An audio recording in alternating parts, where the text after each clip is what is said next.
Okay, part one of Weinberger versus UOP Inc. Facts found by the trial court pertinent to the issues before us are supported by the record, and we draw from them in Chancellor's opinion. Signal is a diversified, technically based company operated through various subsidiaries. Its stock is traded on the New York, Philadelphia, and Pacific Stock Exchanges. UOP, formerly known as Universal Oil Products Company, was a diversified industrial company engaged in various lines of business, including petroleum and petrochemical services and related products, construction, fabricated metal products, transportation equipment products, chemicals and plastics, and other products and services, including land development, lumber products, and waste disposal. Its stock was publicly held and listed on the New York Stock Exchange. In 1974, Signal sold one of its wholly owned subsidiaries for $420 million in cash. See Gimbel versus Signal Companies, which was a 1974 case heard in Delaware. While looking to invest this cash surplus, Signal became interested in UOP as a possible acquisition. Friendly negotiations ensued, and Signal proposed to acquire a controlling interest in UOP at a price of $19 per share. UOP's representatives sought $25 per share. In the arm's length bargaining that followed, an understanding was reached whereby Signal agreed to purchase from UOP 1.5 million shares of UOP's authorized but unissued stock at $21 per share. So these particular facts are material to the merger. And if I remember correctly, it's a cash out merger. So I'm just looking for a way to highlight that in here. But can't access a single thing in my purse. Oh yeah, there should be a pen right here. Okay, so these are the material facts to the cash out merger. Back in exchange and shares. Signal proposed to acquire controlling interest at $19 per share. Representatives who sought more, $25 per share. And through arm's length bargaining, they reached an understanding where Signal agreed to purchase 1.5 million shares, authorized but unissued, at $21 per share. Not sure what that means for the current shareholders, because that's newly issued shares. So what's going on with the other, the issued shares? This purchase was contingent upon Signal making a successful cash tender offer for 4.3 million publicly held shares of UOP, also at a price of $21 per share. Got it. Okay. This combined method of acquisition permitted Signal to acquire 5.8 million shares of stock, representing 50.5% of UOP's outstanding shares. The UOP board of directors advised the company shareholders that they had no objection to the Signal's tender offer at that price. Immediately before the announcement of the tender offer, UOP's common stock had been trading on the New York Stock Exchange at a fraction under $14 per share. That's a heck of a premium. But again, it's hard to tell what's the difference when you introduce 1.5 million shares into a market. Yeah, but you can tell 1.5 plus 4.3 equals 5.8, representing 50% of outstanding shares.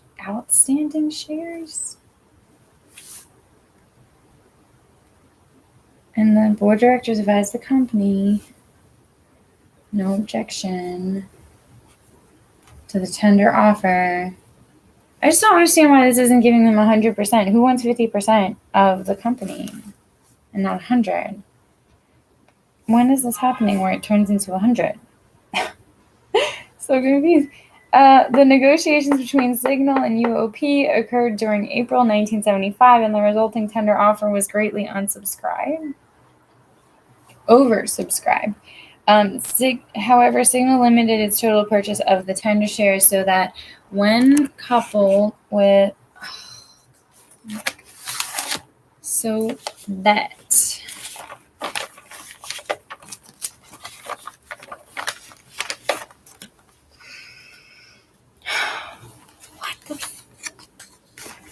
when coupled with the stock brought from UOP, it had achieved its goal of becoming a 50.5% shareholder of UOP. Although UOP's board consisted of 13 directors, Signal nominated and elected only 6. Of these, 5 are either directors or employees of Signal. The 6th, a partner of a banking firm in Lazard, Frears and Company, had been one of Signal's representatives in the negotiations and bargaining with UOP concerning the tender offer and purchase price of the UOP shares. However, the president and chief executive officer of UOP retired during 1975, and Signal caused him to be replaced by James V. Crawford, a long-time employee and senior executive vice president of one of Signal's wholly owned subsidiaries. Crawford succeeded his predecessor on UOP's board of directors and also was made a director of Signal. By the end of 1977, Signal basically was unsuccessful in finding other suitable investment candidates for its excess cash, and by February 17, 1978, considered that it had no other realistic acquisitions available to it on a friendly basis. Once again, its attention turned to UOP. The trial court found that an instigation of certain Signal management personnel, including William W. Walkup, its board chairman, and Forrest N. Shumway, its president. A feasibility study was made considering the possible acquisition of the balance of UOP's outstanding shares. This study was performed by 2 Signal officers, Charles S.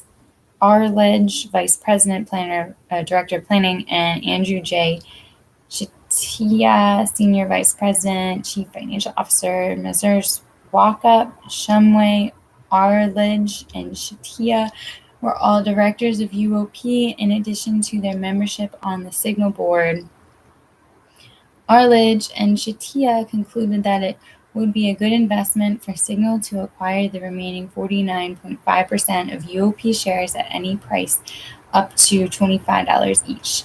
The report was discussed between Walkup and Shumway, who, along with Arledge, Chitia, and Brewster L. Arms, internal counsel for Signal, constituted Signal's senior management. In particular, they talked about the proper price to be paid if the acquisition was pursued, purportedly keeping in mind that as UOP's majority shareholder, Signal owed a fiduciary responsibility to both its stockholders as well as to UOP's minority.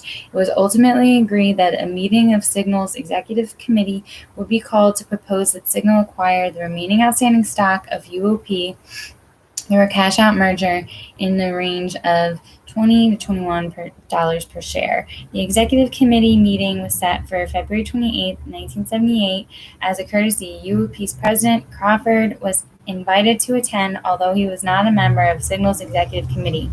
On his arrival and prior to the meeting, Crawford was asked to meet privately with Walkup and Shumway. He was then told on Signal's plan to acquire full ownership of UOP and was asked for his reaction to the proposed price range of $20 to $21 per share. Crawford said he thought such a price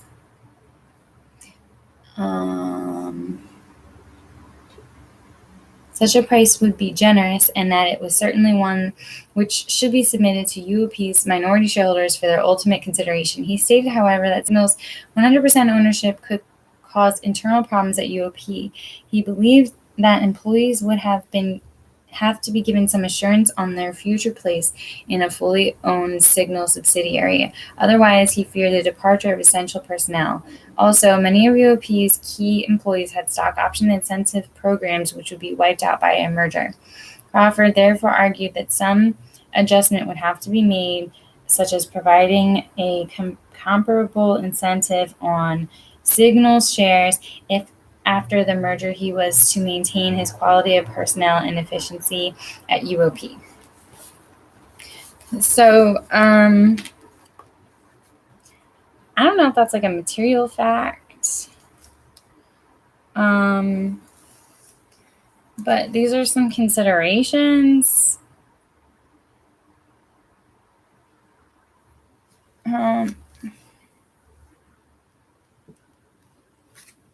By merger considerations, right?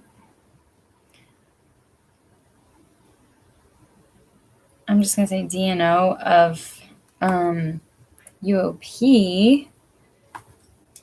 And thus Crawford, so remind me who's Crawford, succeeded his predecessor on UOP's board. Okay, so he's on UOP's board, voiced no objection to the $20 to $21 price range, nor did he suggest that Signal would consider paying more than $21 per share for the minority interest. Later at the executive committee meeting, the same factors were discussed, with Crawford repeating the position he took earlier with Walkup and Shumway. He can also considered was the 1975 tender offer and the fact that it had been greatly oversubscribed at $21 per share. For many reasons, Signal's management concluded that the acquisition of IOP's minority shares provided the solution to a number of business problems.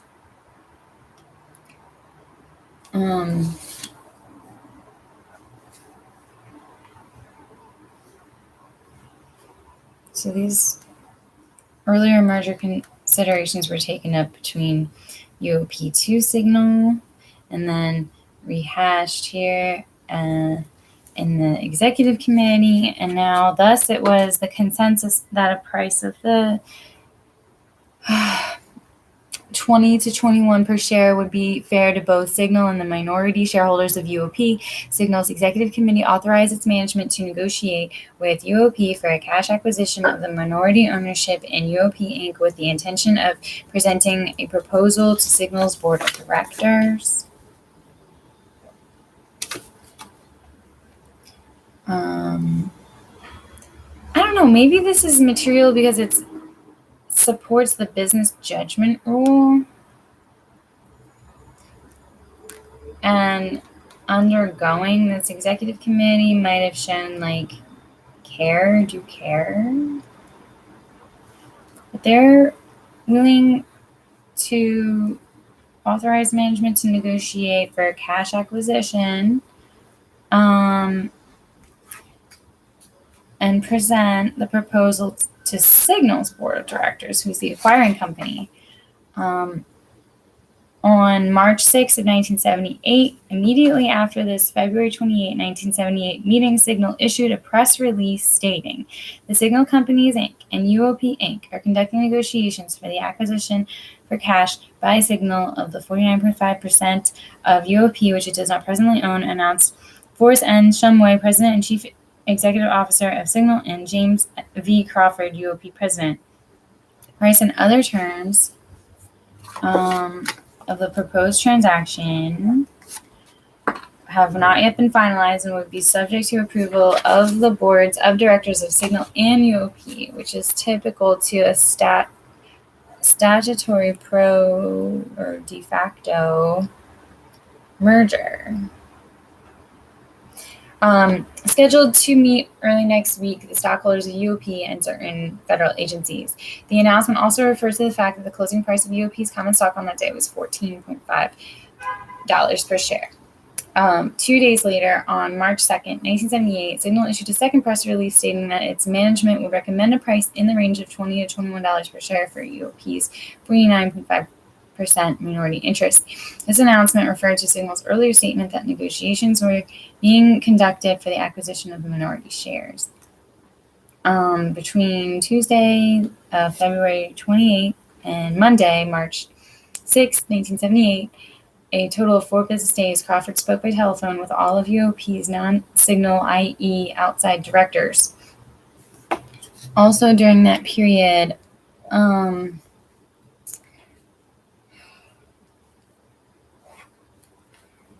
Crawford retained Lehman Brothers to render a fairness opinion as to the price offered the minority for its stock. I mean, these are all material facts showing that this is responsible business behavior. He gave no reasons for this choice. First, the time schedule between the announcement and the board meetings was short, by then only 3 business days, and since Lehman Brothers have been acting as UOP's investment banker for many years, Crawford felt that it would be in the best position to respond on such brief notice. James W. Glanville, a longtime director of UOP and a partner of Lehman Brothers, had acted as a financial advisor to UOP for many years. Crawford believed that Glanville's familiarity with UOP as a member of its board would also be of assistance in enabling Lehman Brothers to render a fairness opinion within the existing time constraints. So it's totally rushed.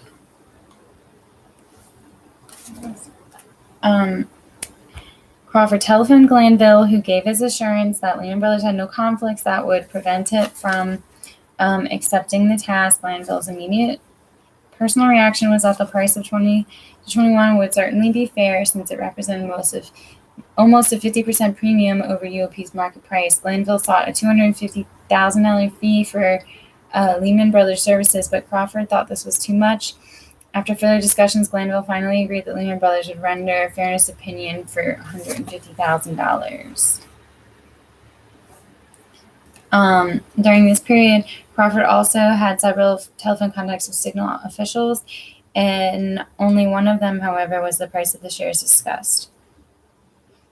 In a conversation with Walkup, Crawford advised that as a result of the communications with UOP's non-Signal directors, it was his feeling that the price would have to be the top of the proposed range, or $21 per share, if the approval of UOP's outside directors was to be obtained. But again, he did not seek any price higher than $21,000. Glanville assembled a 3-man Lehman Brothers team to do the work on the fairness opinion. These persons examined relevant documents and information concerning UOP, including its annual reports and its SEC filings for a 3-year period, 73 to 76, as well as its audited financial statements and its interim reports to shareholders, and its recent and historical market prices and trading volumes. In addition, on Friday, March 3rd, 1978, 2 members of the Lehman Brothers team flew to UOP's headquarters in Des Plaines, Illinois, to perform a due diligence visit, during the course of which they interviewed Crawford as well as UOP's general counsel, its chief financial officer, and other key executives and personnel. As a result, the Lehman Brothers team concluded that the price of either 20 to 21 would be a fair price for the remaining shares of UOP. They telephoned this impression to Glanville, who was spending the weekend in Vermont. On Monday morning, March 6, 1978, Glanville and the senior member of the Lehman Brothers team flew to Des Plaines to attend the scheduled UOP directors hearing. Glanville looked over the assembled information during the flight. The two had with them the draft of a fairness opinion letter in which the price had been left blank. Either during or immediately prior to the directors' meeting, the 2-page fairness opinion letter was typed in final form, and the price of 21 per share was inserted. I mean, that was made public in a press release, so I don't know why they keep asserting it's $21. On March 6th, 1978, both the Signal and UOP boards were convened to consider the proposed merger. Telephone communications were maintained between the 2 meetings. Walkup, Signal's board chairman, and also a UOP director attended UOP's meeting with Crawford in order to present Signal's position and answer any questions that UOP's non-Signal directors might have. Arledge and Shatia, among the Signal's other designees on UOP's board, participated by conference telephone. All of UOP's outside directors attended the meeting either in person or by telephone conference. So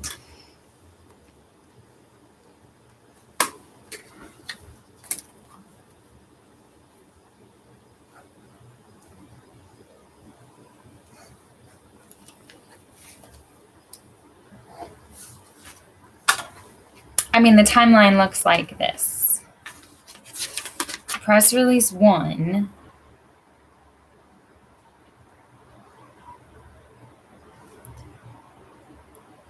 was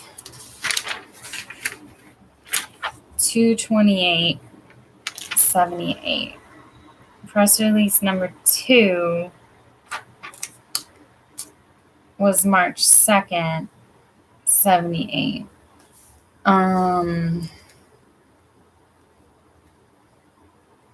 Lehman was hired on probably 2/28.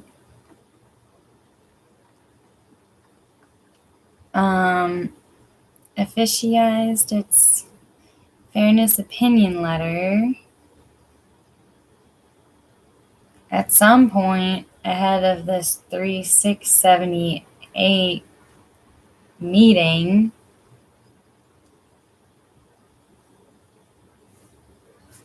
And here we are.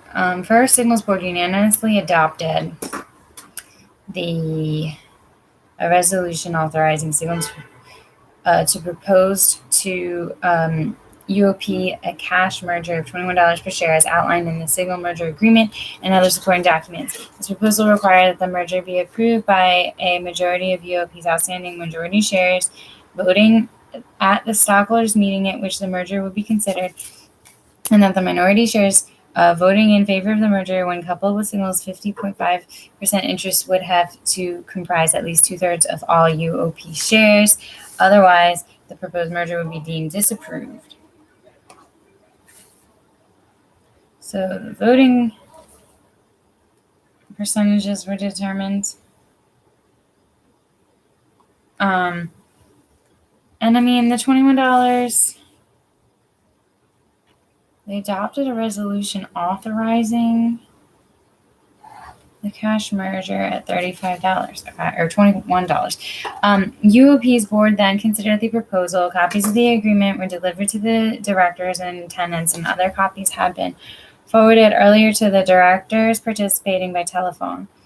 They also had before them UOP financial data from 1974 to 1977, UOP's most recent financial statements, market price information, and budget projections for 1978.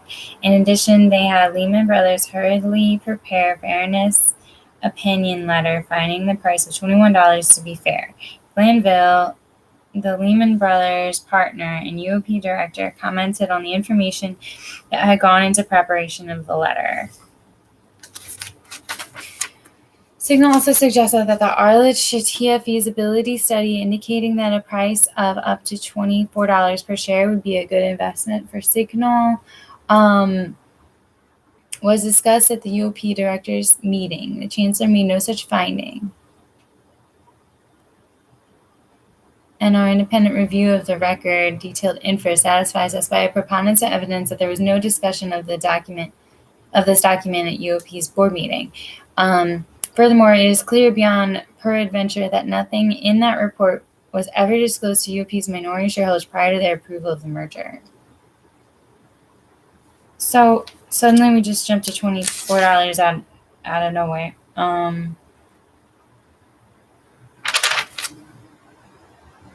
And it was Signal's suggestion?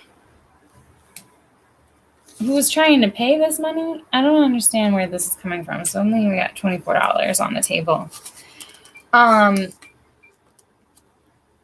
After consideration of Signal's proposal, Walkup and Crawford left the meeting to permit a free and uninhibited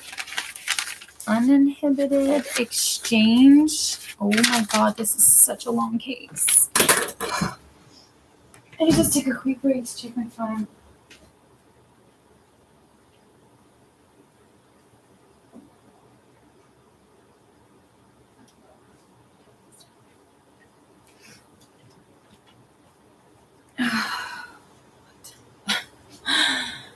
Let the meetings permit a free and uninhibited exchange between UOP's non-Signal directors. Upon their return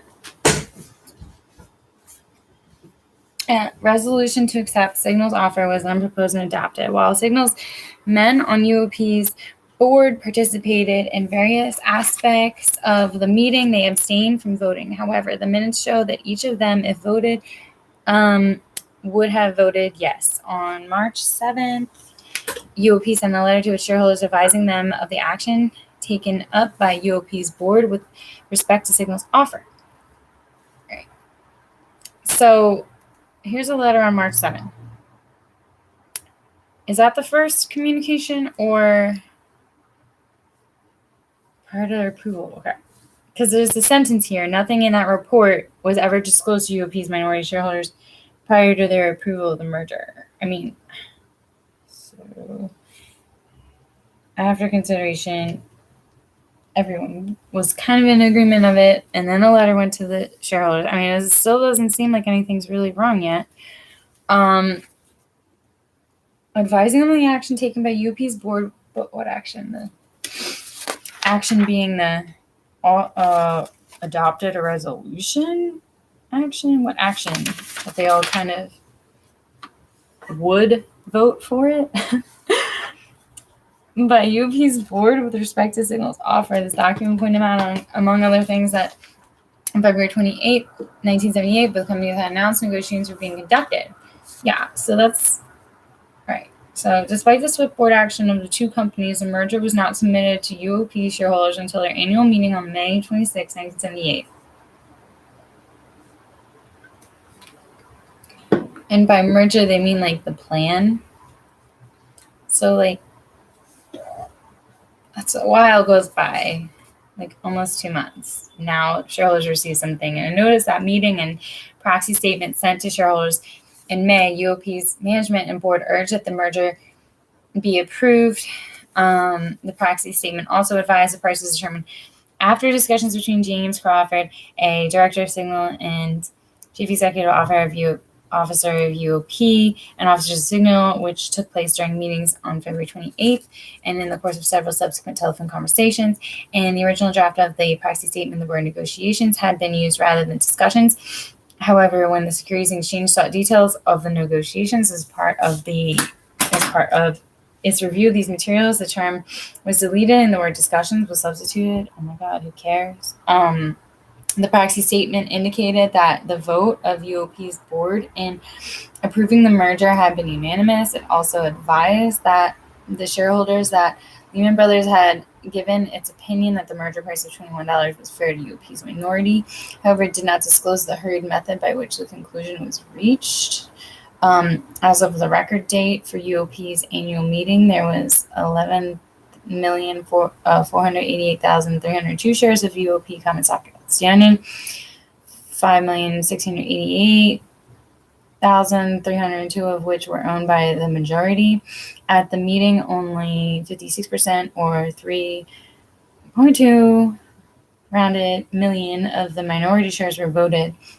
Of this, 2.9 million or 51.9% of the total minority voted for the merger, and 254,840 voted against it. When Signal stock was added to the minority shares voting in favor, the total of 76.2% of UOP's outstanding shares approved the merger, while only 2.2% opposed it. By its terms, the merger became effective on May 26, 1978, and each share of UOP stock held by the minority was automatically converted into a right to receive $21 cash. The primary issue mandating reversal is the preparation by the two UOP directors, Arledge and Shatia, of their feasibility study for the exclusive use and benefit of Signal. This document was of obvious significance to both Signal and UOP. Using UOP data, it described the advantages to Signal of ousting the minority at a range of $21 to $24 per share. That's what the fees. I didn't know that. I didn't see anything about $24 at all. So this is our issue. It's not the issue. Mr. Arledge, one of the authors, outlined the benefits to Signal. So Purpose of the merger, kind of clause 1 through 8, I'm about to read, but again, Arledge is like a director of both companies, I thought. I did not think he was on Lehman's team, 3-man team preparing a fairness opinion, but we're talking feasibility study, so that's why it's a different document. That must be how that works. So 1 provides an outstanding investment opportunity for Signal, better than any recent acquisition we have seen. 2 increases Signal's earnings. 3 facilitates the flow of resources between Signal and its subsidiaries, which is a big factor, works both ways. 4 provides cost savings potential for Signal and UOP. 5 improves the percentage of Signal's operating earnings as opposed to holding company earnings. 6 simplifies the understanding of Signal. And 7 facilitates technological exchange among Signal subsidiaries. And 8 eliminates potential conflicts of interest. Having written those words solely for the use of Signal, it is clear from the record that neither Arledge nor Chitias shared this report with their fellow directors of UOP. We are satisfied that no one else did either. This conduct hardly meets the fiduciary standards applicable to such a transaction. While Mr. Walkup, Signal's chairman of the board and a UOP director, attended the March 6, 1978 UOP board meeting and testified at trial that he had discussed the Arledge-Chitia report with the UOP directors at this meeting. The record does not support this assertion. Perhaps it is the result of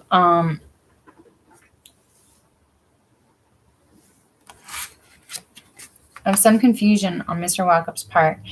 In any event, Mr. Shumway, Signal's president, testified that he made sure that Signal outside directors had this report prior to the March 6, 1978 Signal board meeting, but he did not testify that Arledge-Chitia report was also sent to UOP's outside directors. Okay, so a feasibility study, I guess if I was writing up the issue right now, I would say, why would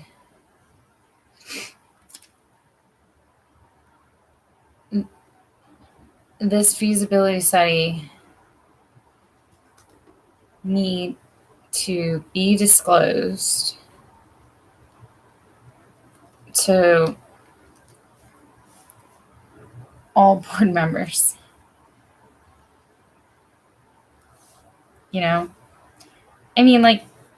It's just talking about benefits. It's not even talking about the price. It's just talking about the benefits of the merger, or the purpose of the merger. I can't understand why, anything about this, needs to be disclosed, or that's in any way, not appropriate just because these board members are, dual board members. So Mr. Crawford, UOP's president, could not recall that any documents other than the draft of the merger agreement were sent to UOP's directors before March 6 of 1978 UOP meeting. They're trying to say it's negotiation rather than a discussion. I saw that. So, I don't understand how this could possibly be nefarious. There's 10 more, there's 5 more pages, 6 more pages of this. Has something wrong happened? Because I can't understand why people are even testifying about this at all. Mr. Chitia, the author of the report, testified that it was made available to Signal's directors, but to his knowledge, it was not circulated to the outside directors of UOP. He specifically testified that he didn't share that information with the outside directors of UOP with whom he served. And that's fine to testify that, because I can't see how there's anything wrong with that. Let me take a quick break.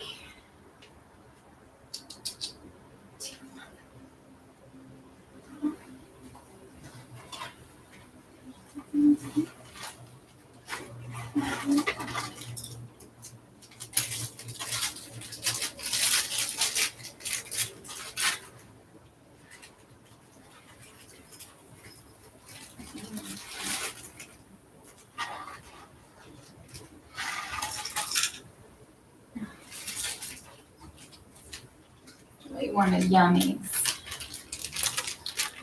So, none of the UOP's outside directors who testified stated that they had seen this document. The minutes of the UOP board meeting do not identify the Arledge-Shatier report as having been delivered to the UOP's outside directors. This is particularly significant since the minutes describe in considerable detail the materials that actually were distributed. While these minutes recite Mr. Walkup's presentation of the signal offer, they do not mention the Arledge-Shatier report. Okay, so what? Feasibility studies are not official documents. In fact, it's funny, but it's like before their meeting on March 6th, they already, like, the feasibility study is what they used before the press release. This is like not even, who cares? Not in the minutes. So what? I don't get it. If Mr. Walkup had in fact okay, so wait. While these minutes recite Mr. Walkup's presentation of the signal offer, they do not mention in the report or any disclosure of the signal. Consider a price of up to $24 to be a good investment. Okay, so that comes back. Okay. So the reason this is being discussed is because the $24 was like on the table in this write-up that wasn't shared to the people that were willing to sell themselves at $21 a share. So, okay. Two people knew who were on the UOP's board that they could have negotiated further. Okay. So there's this feasibility report citing $24 per share. Two dual board of directors wrote this, which was not shared with UOP directors at this meeting. And the meeting is more of a discussion rather than a negotiation, because if they were negotiating, the point is being made is that $21 to $24 was within, the realm of possibility. That's the real problem. So these are facts at issue, I think. Moving on. I'm just going to cite the page of this.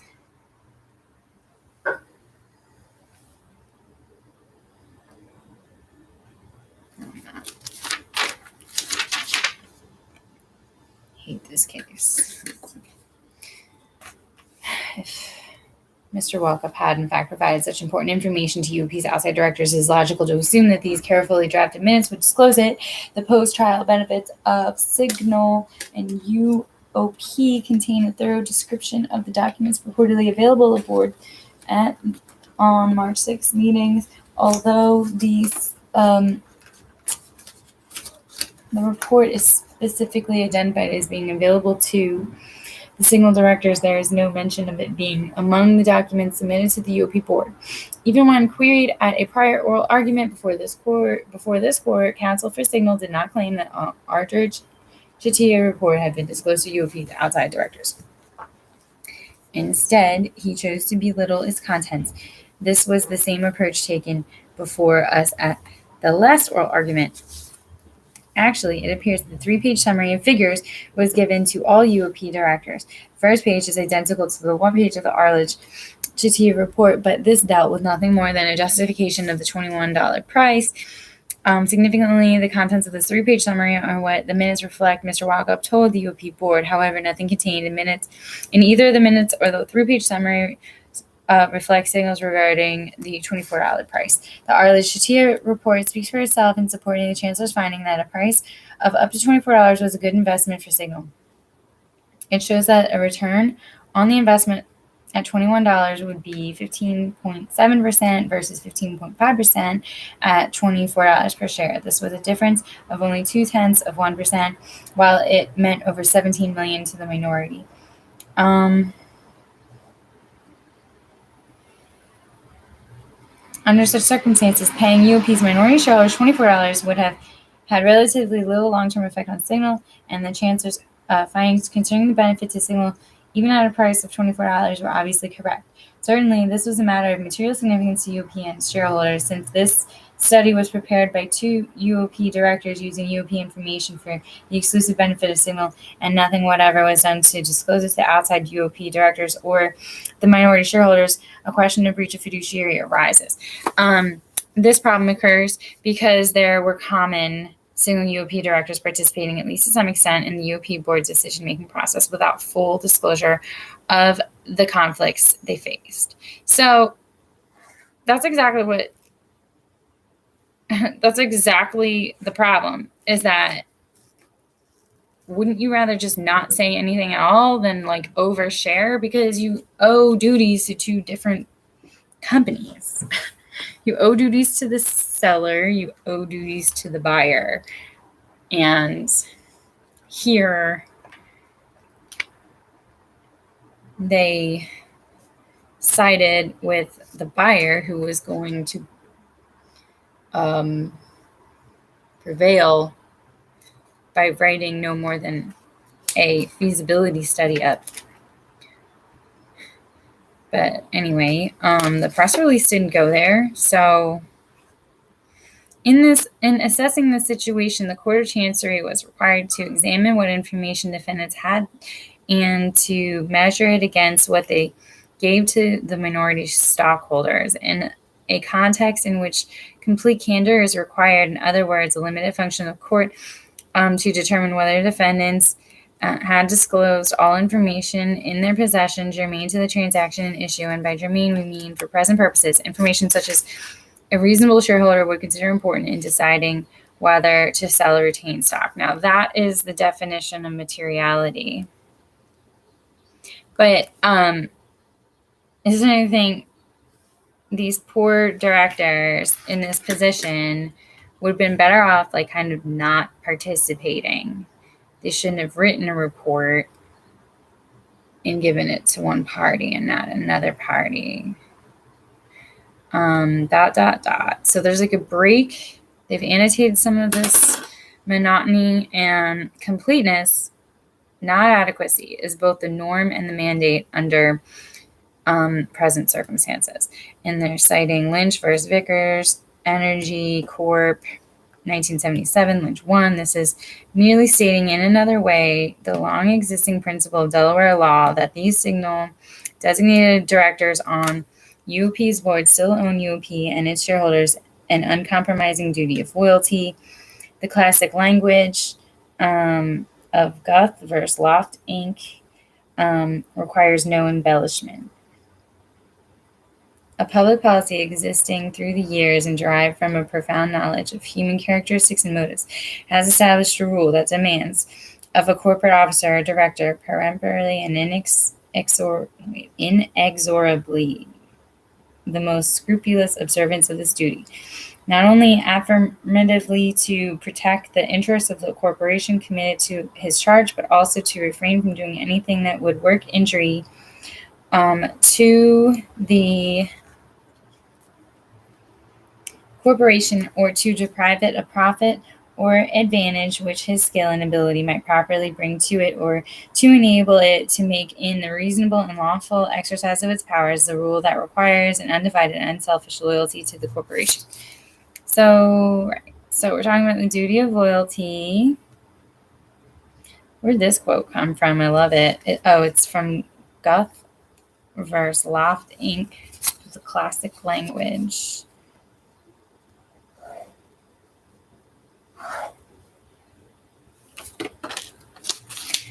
And to finish it up, it ends with the rule that requires an undivided and unselfish loyalty to the corporation demands that there still be no conflict between duty and self-interest.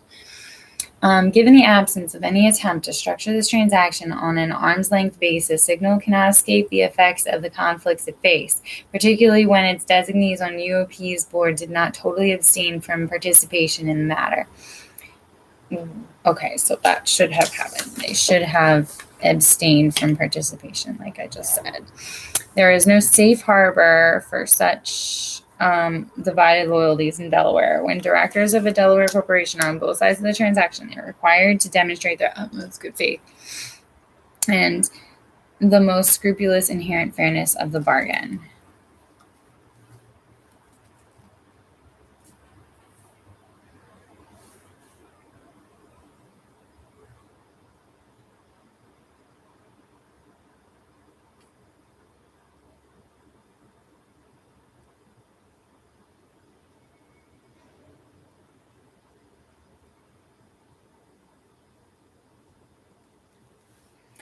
And that quote comes from Gottlieb versus Hayden Chemical Corp of Delaware again in 1952. The requirement of fairness is unflinching in its demand that where one stands on both sides of a transaction, he has the burden of establishing its fairness, its entire fairness, sufficient to pass the test of careful scrutiny by the courts. Sterling versus Mayflower Hotel Corp. 1952. There is no dilution of this obligation where one holds dual or multiple directorships, as in a parent subsidiary context. Levian versus Sinclair Oil Company, 1969. Thus is a citation for that. Thus, individuals who act in a dual capacity as directors of two corporations, one of whom is parent and the other subsidiary, owe the same duty of good management to both corporations, and in the absence of an independent negotiating structure or other directors' total abstention from any participation in the matter, this duty is to be exercised in light of what is best for both companies. And that comes from Marshall versus Calhoun, 1966. The record demonstrates that Signal has not met this obligation. So, in other words, case law requires abstention or some high and lofty idea of good faith. The concept of fairness has two basic concepts: fair dealing and fair price, which we already knew that.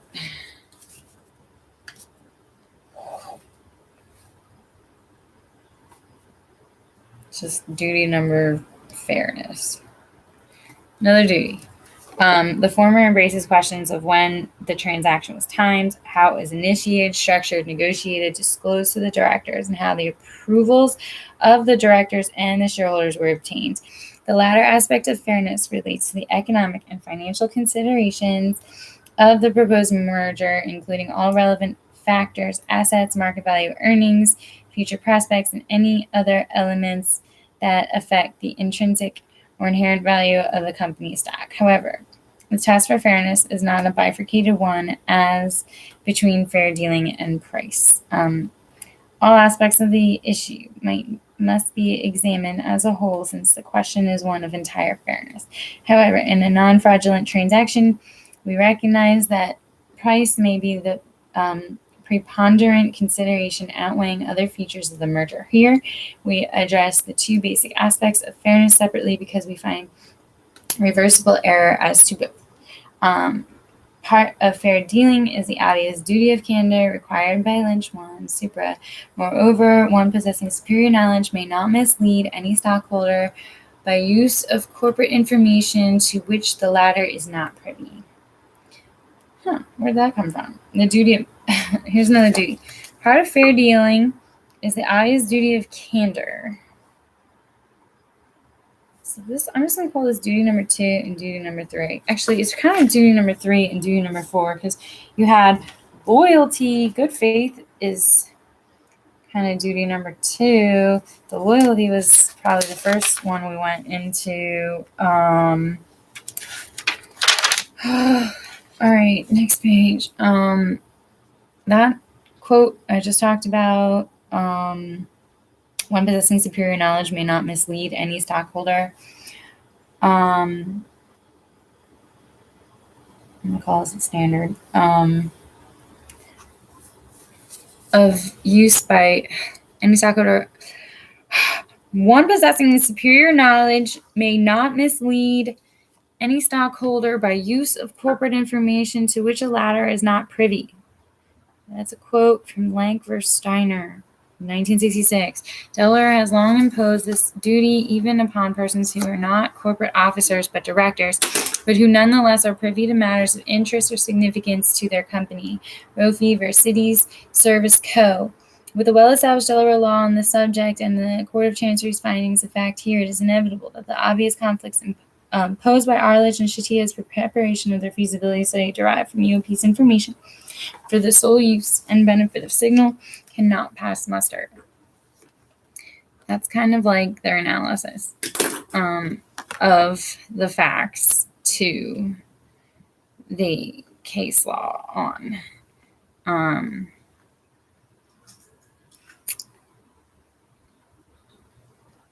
candor.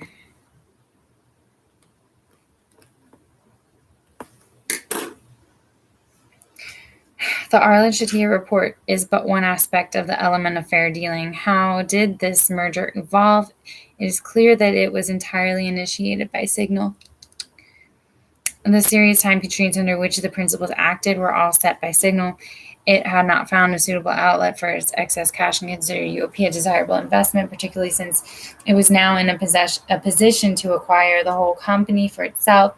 For whatever reasons they were only signals, the entire transaction was presented to and approved by UOP's board within 4 business days. Standing alone, this is not necessarily indicative of any lack of fairness, but by a majority shareholder. It was what occurred, or more properly, what did not occur during this brief period that makes the time constraints imposed by Signal relevant to the issue of fairness. The structure that so it's kind of initiated by Signal, and then the time pressure, therefore attributable to them as well. The structure of the transaction, again, was Signal's doing. So far as negotiations were concerned, it is clear that they were modest at best. Crawford, Signal's man at UOP, was never really talked price with Signal, except to accede to the management's statements on the subject and to convey to Signal that UOP's outside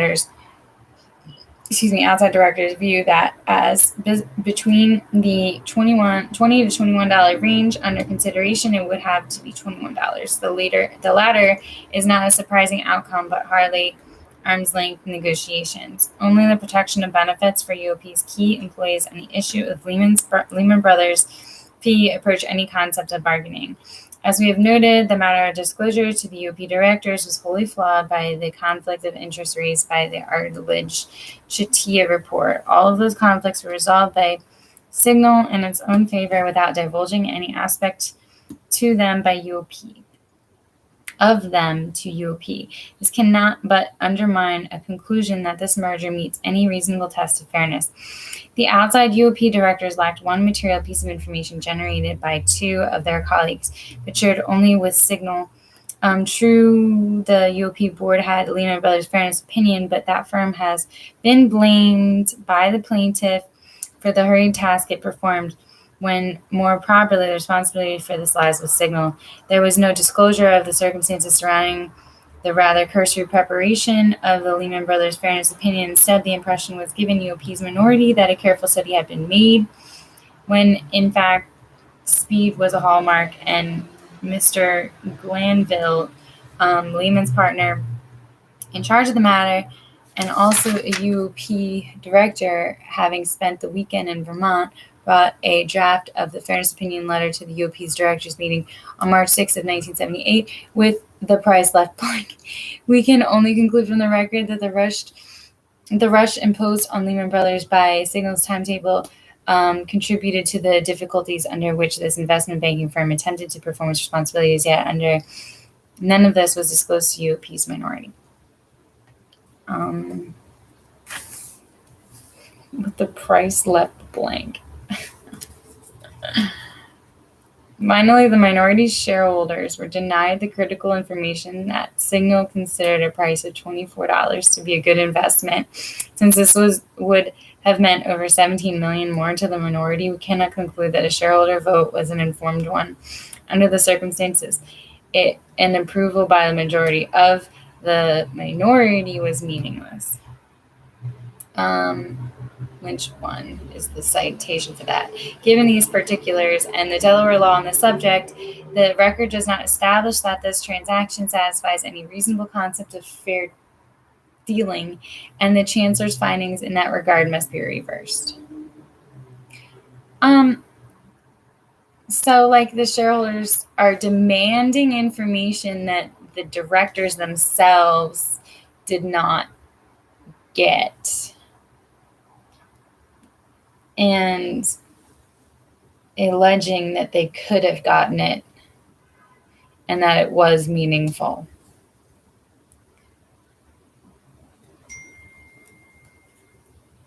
And they're trying to act as if they were business partners, not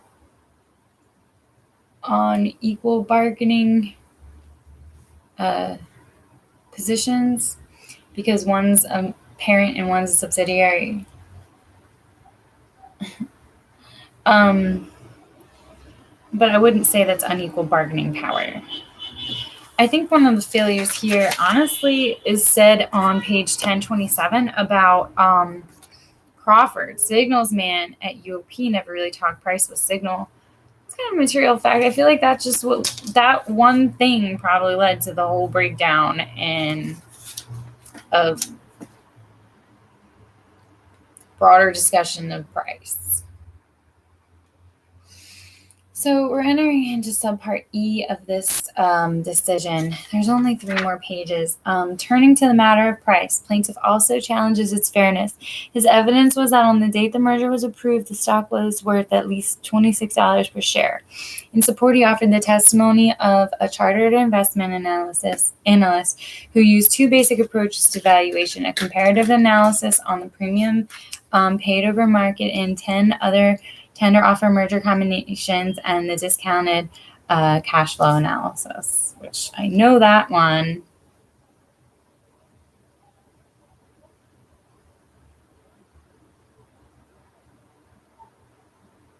$26, they're now saying.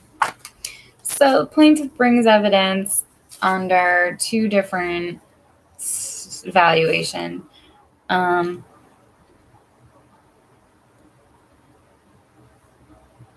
Methods to support this $26 per share. In this breach of fiduciary duty case, Chancellor perceived that the approach to valuation was the same as that in an appraisal proceeding. Consistent with precedent, he rejected plaintiff's method of proof and accepted defendant's evidence of value as being in accord with practice under the prior case law. This means that the so-called Delaware block or weighted average method was employed, wherein the elements of value, so yet another, here's your third valuation, which was kind of defendant's, was employed, wherein the elements of value, assets, market price, earnings were assigned a particular weight and the resulting amounts added to determine the value per share. This procedure has been in use for decades. However, to the extent it excludes other generally accepted techniques used in financial community and the courts, it is clearly outmoded. At this time, we recognize this is an appraisal and other stock valuation proceedings and bring our current law on the subject. Which is ridiculous. They could have just averaged 3 different valuation methods. Like, I don't think this court needs to tell the community of financial geeks what valuation is the best. This is their whole change in break from precedent on valuation number 3. But I don't even know if I agree with this at all. While the chancellor rejected plaintiff's discounted cash flow method of valuing UOP stock. Honestly, the first part of this paragraph is the most important here, where we're talking about what did the court do with the plaintiff's evidence? He rejected the plaintiff's method and accepted defendant's evidence. Now, the reasoning for that is that they didn't prove, I think, what they had to, but I'm not positive. Is there a reason? It's perceived that the approach to valuation was the same as that in the appraisal proceeding. So this isn't an appraisal proceeding, right? And that's why it was rejected. And if it was an appraisal proceeding, I feel like the court would have ordered the appraisal or the appraiser. So the chancellor wasn't wrong. It's just that this court is going to just say, like, we're going to do something. This is all outmoded. So while the chancellor rejected plaintiff's discounted cash flow method of valuing UOP stock as not cooperating with either logic or the existing law, it is significant that this was essentially the focus. For example, earnings potential of UOP of Messrs. Arledge and Tia in their evaluation of the merger. Accordingly, the stock Delaware block or weighted average method of valuation shall no longer be exclusively control such proceedings. We believe that a more liberal approach must include proof of value by any technique or methods which are generally considered acceptable in the financial community and otherwise admissible in court, subject only to our interpretation of Delaware law, section 262. So now all valuations or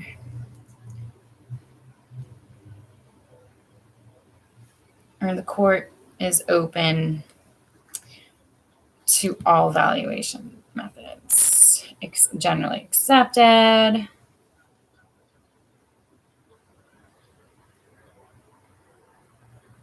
But still, the plaintiff's evidence of value,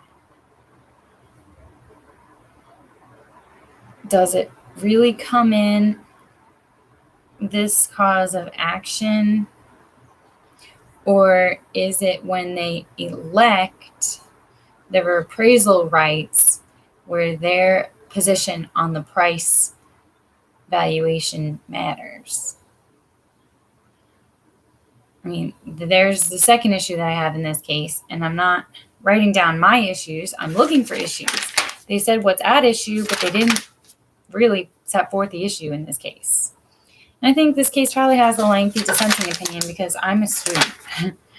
It is significant that Section 262 now mandates the determination of fair value based upon all relevant factors. Only the speculative elements of value that may arise from the accomplishment or expectation of the merger are excluded. We take this to be a very narrow exception to the appraisal process designed to eliminate use of pro forma data and projections of a speculative variety relating to the completion of a merger. But elements of future value, including the nature of the enterprise, which are known and susceptible of proof as of the date of the merger and not the product of speculation, may be considered. Although the chancellor received the plaintiff's evidence, his opinion indicates what the use of it was precluded because of past Delaware practice. While we do not suggest a monetary result one way or the other, we do think the plaintiff's evidence should be part of the factual mix and weighted as such. Until the $21 price is measured on remand by evaluation standards mandated by Delaware law, There can be no finding at the present stage of these proceedings that the price is fair. Given the lack of any candid disclosure of the material facts surrounding the establishment of the $21 price, the majority of the minority vote approving the merger is meaningless. Well, that's also true. The plaintiff has not sought an appraisal, which is also true. Suddenly, all of the important stuff comes flooding in here. That's a material fact. So is the fact that we literally don't know how $21 came about.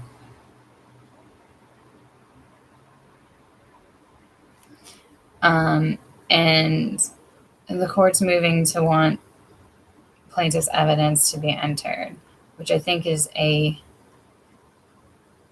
departure from certainly appraisal, what we learned about in appraisal rights.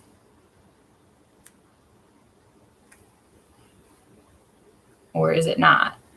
And so that's my question. I don't know if that is normal procedure or not. In view of the approach to valuation that we announced today, we see no basis in our law for Lynch 2's exclusive monetary formula for relief. On remand, the plaintiff will be permitted to test the fairness of the $21 price by... Okay, so the procedure came from Lynch 2. From Lynch 2. Giving exclusive monetary formula for relief. On remand, the plaintiff will be permitted to test the fairness of the price by the standards we herein establish, in conformity with the principle applicable at to an appraisal, that fair value be determined by taking into account all relevant factors. In our view, this includes the elements of rescissory damages if the chancellor considers them susceptible of proof and a remedy appropriate to all the issues of fairness before him. To the extent that Lynch 2 purports to limit the chancellor's direction to a single remedial formula for monetary damages in a cash-out merger, it is overruled. While a plaintiff's monetary remedy ordinarily should be confined to the more liberalized appraisal proceedings herein established, we do not intend any limitation on our historic powers of the chancellor to grant such other relief as the facts of the particular case may dictate. The appraisal remedy we approve may not be adequate in certain cases, particularly where fraud, misrepresentation, self-dealing, deliberate waste of corporate assets, or gross and palpable overreach are involved. I don't know if I want to call that a carve-out or an exception or scope of decision limit. Carve-out. Okay. There's like a case cited here, Cole versus National Cash Credit Association of 1931. Under such circumstances, the chancellor's powers are complete to fashion any form of equitable and monetary relief as may be appropriate. Okay.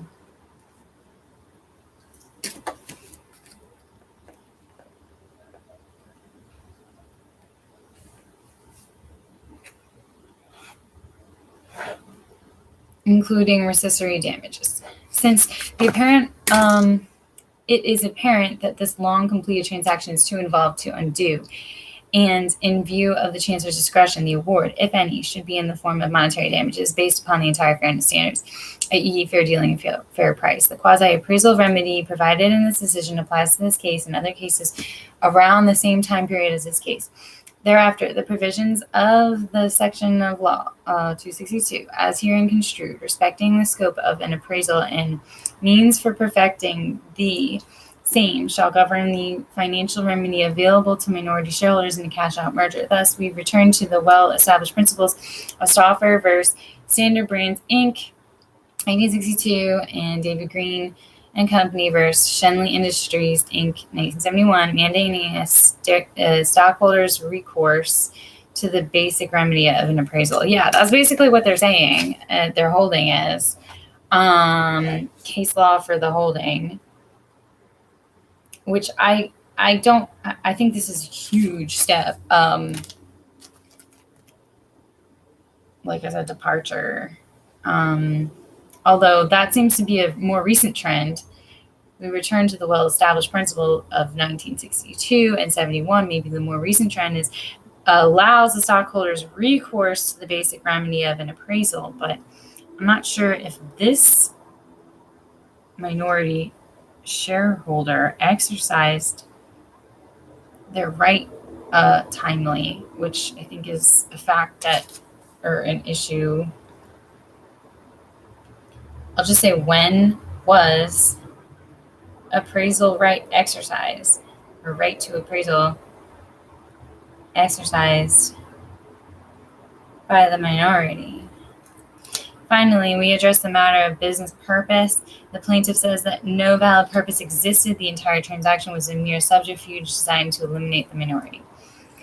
The requirement of a business purpose is new to our law of mergers and was a departure from the prior case law. See Stauffer versus Standard Brands again, and Shenley again. In view of the fairness test, which has long been applicable to parent subsidiary mergers, from Sterling versus Mayflower Hotel Company Corporation, of 1952, the expanded appraisal remedy now available to shareholders in the broad discretion of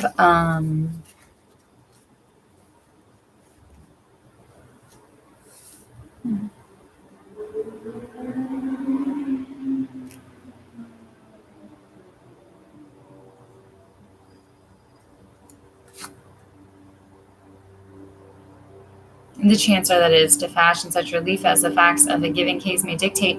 We do not believe that any additional meaningful protection is afforded the minority shareholders by the business purpose requirement of the trilogy. So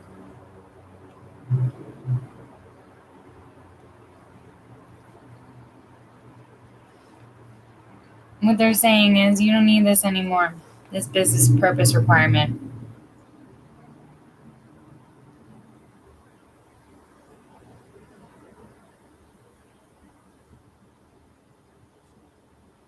I say irrelevant, maybe. So the trilogy of Singer, Tanzer, and Najjar and their progeny. Accordingly, such requirements shall no longer be of any force and effect. Wow. And the judgment of the Court of Chancery, finding both the circumstances of the merger and the price paid the minority shareholders to be fair, is reversed. The matter is rescinded. For further proceedings consistent herewith, upon remand, the plaintiff's post-trial motion to enlarge the class should be granted, reversed, and remanded. As I'm getting into, there is another case in this section. That was such a long case.